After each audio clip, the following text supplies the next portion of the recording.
One reason why your fridge isn't All right, cooling. we're gonna go over the top reasons why your fridge isn't cooling anymore. Quarter-inch nut driver and a flathead. Come in here to the ice maker. We're gonna loosen up these two screws. Unclip our ice maker. We're just gonna pick up on it, pull it straight out. Now we're gonna come to the back panel. Right here is your evaporator fan.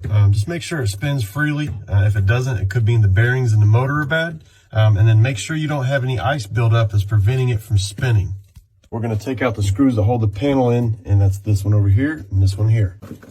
Pull the panel down, lay it down. All right, so this is the power supply for the fan motor. So we're gonna disconnect this, we're gonna disconnect the ground, and then we're gonna take off the 1/4-inch screw that holds the ground to the base. You can pull it on out.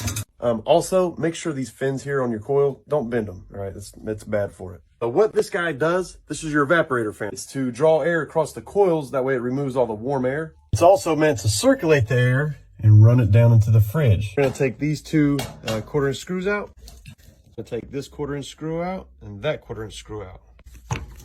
And depending where you order it from, it probably won't come with this bracket, so don't throw this bracket away. Go inside your fridge and look up your model number. And that's how I'm gonna search for the exact fan. They vary from model to model. All right, let's do the install. Now, another thing that's not a bad idea, make sure your terminals are clean. Now we're gonna hook all of our connections back up. We're gonna lean our panel back up, and we're gonna put our ice maker connection back through the hole here. We want to make sure it's snug it in there. Make sure it stays right back behind this line here. I take a flathead and I put it inside here and just lift up on the water chute. Now we're back in place. Now we can put our 1/4-inch screws back on each side.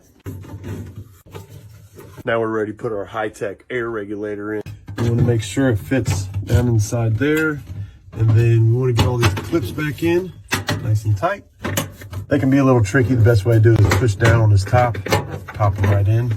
And now we're gonna put our ice maker back in. And that's why we make sure to leave those screws in, because we're just gonna make sure we get under the water chute. And then we're just gonna hang it back up, just like so. And there we go. Plug it back in. All right, that was it. That was super, super easy. I have like 4 or 5 more things I'm going to show you individually because I don't have enough time. I want to be really detailed to make sure if you have that problem, we're going to get it fixed.